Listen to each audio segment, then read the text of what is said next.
សួស្តីបងប្អូនអ្នកនាងខ្ញុំបាទចេញបែងមកពីខាង CFK Cambodia ក្នុងថ្ងៃនេះគឺថ្មីទៀតហើយបងប្អូនខ្ញុំចង់យក Cat 3 Phone 3 CR មកធ្វើការបង្ហាញបងប្អូនចំនួន5ចំណុចសំខាន់ៗ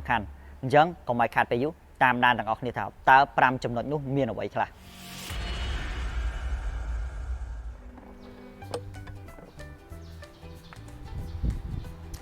បាទបងប្អូនគ្នាចំណុចទី1ដែលយើងត្រូវយកមកនិយាយនោះគឺផ្នែក muffin របស់វាបងប្អូនដែលបងប្អូនអាចឃើញថាអូ Cat 3 Phone 3មាន Good Move Fix Fee បែបនេះហើយយើងប្រើប៊ិចគុញជ្រូក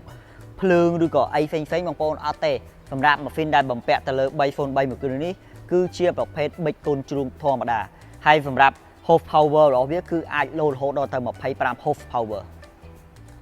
បាទបងប្អូនគ្នាពេលនេះយើងឡើងមកចំណុចទី2ដែលសំខាន់ផងដែរទៅលើ Cat 3 Phone 3មួយគ្រឿងនេះគឺផ្នែកសុវត្ថិភាពរបស់វាបងប្អូនដែលបងប្អូនអាចឃើញហើយនៅពេលដែលយើងចង់ប្រើប្រាស់វាយើងបញ្ឆេះហ្វោហើយគឺយើងត្រូវកាច់ដៃវាចុះបងប្អូនទាំងឆ្វេងទាំងស្ដាំទើបយើងអាចបញ្ជាវាបានបងប្អូនហើយនៅពេលយើងចង់ងាកប៉ែគឺយើងអាចបើកប្រឡោះនេះបងប្អូនហើយទៅមកយើងកាច់មកឆ្វេងទៅឆ្វេងស្ដាំមកស្ដាំបងប្អូននៅពេលបងប្អូនឈប់ប្រើវាយើងទម្លាក់អាកន្លែងខូបជើងហ្នឹងមកគឺវាបិទបាំងឲ្យបងប្អូនគឺមិនឲ្យយើងច្រឡំជន់ទេបងប្អូននាំឲ្យខូចការនិងនៅពេលយើងឈប់ប្រើប្រាស់វាក៏យើងអាចកាច់វាឡើងវិញបងប្អូនទាំងឆ្វេងទាំងស្ដាំដើម្បីសុវត្ថិភាព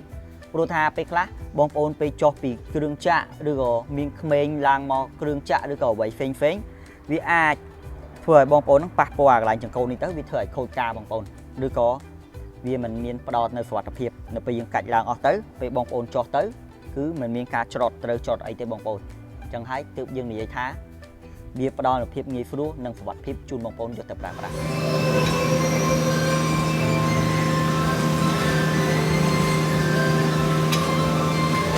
បាទបងប្អូននេះពេលនេះយើងចូលមកចំណុចទី3ក៏សំខាន់ផងដែរបងប្អូនទៅលើ Cat 3 Phone 3មួយគ្រឿងនេះគឺវាមាន2មុខងារបងប្អូនសម្រាប់ការប្រើប្រាស់ទី1គឺផ្នែកកាប់ដែលប៉ែរបស់វាមានចំណល់រហូតដល់ទៅ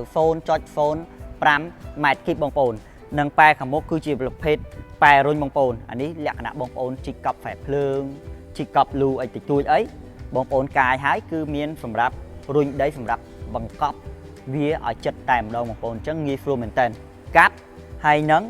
រុញដីបាទបងប្អូននេះពេលនេះយើងចូលមកឲ្យគៀកនៅចំណុចទី4គឺយើងនិយាយអំពី Good Fix Fee របស់វាទាំងអស់គ្នាបងប្អូនដែលគូរបស់វាខ្លីពិតមែនតែកាប់មិនមានការបាសគូទេបងប្អូនព្រោះតែគូវាខ្លីប៉ុន្តែសាកហ្វីរបស់វាគឺវែងបងប្អូនអញ្ចឹងវាធ្វើឲ្យយើងកាប់ទៅមិនមានការបាសគូឬក៏ឃ្លីងឃ្លោងអ្វីនោះទេសម្រាប់គូខ្លីរបស់វាគឺមានសម្រាប់សំខាន់របស់វាបងប្អូនចូលទៅកន្លែងចង្អៀតចង់បង្វិលខ្លួនអ្វីផ្សេងចល័តអ្វីផ្សេងគឺមិនមានការទឹះនោះទេបងប្អូនជាមួយនឹងកង់កាហ្វូរបស់វាខាងក្រោមបងប្អូនកង់កាហ្វូរបស់វាគឺបងប្អូនយកទៅ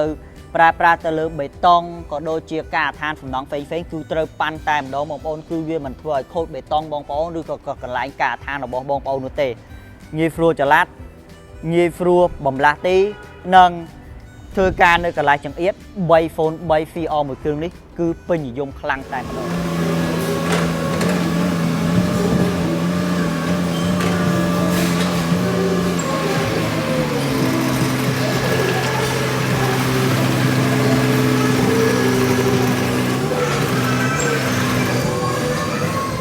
បាទបងប្អូននេះពេលនេះចូលមកចំណុចទី5តែម្ដងបងប្អូនគឺជាចំណុចបេះដូងសម្រាប់អ្នកទិញក៏ដូចជាជាង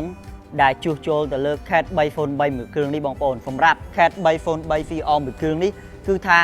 សម្បូរគ្រឿងបន្លាស់មែនតែនម្ដងបងប្អូនងាយស្រួលជួសជុលងាយស្រួលរកគ្រឿងបន្លាស់និងមួយទៀតគឺ muffin របស់វាធន់បងប្អូនព្រោះតែវាប្រើប៊ិចកូនជ្រូកធម្មតាប៊ិចកូនជ្រូកធម្មតាគឺមិនសូវរើសប្រេងទេបងប្អូនប្រេងល្មមគឺអាចដំណើរការបានហើយបងប្អូនអញ្ចឹងហើយទើបយើងនិយាយថាចំណុចទី5នេះក៏ជាចំណុចសំខាន់ផងដែរ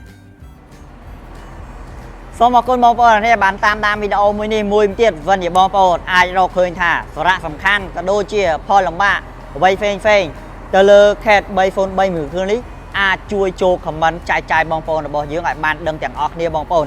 សម្រាប់ Cat 3 Phone 3មួយគ្រឿងនេះចង់ប្រាប់ថាទើបតែដំឡើងហើយទេបងប្អូនម៉ោងប្រើប្រាស់វាក៏តិចដែរបងប្អូនគឺម៉ោងវិញបងប្អូនទើបតែ 2000 ម៉ោងជាងតែប៉ុណ្ណោះអញ្ចឹងបើបងប្អូនមានតម្រូវការ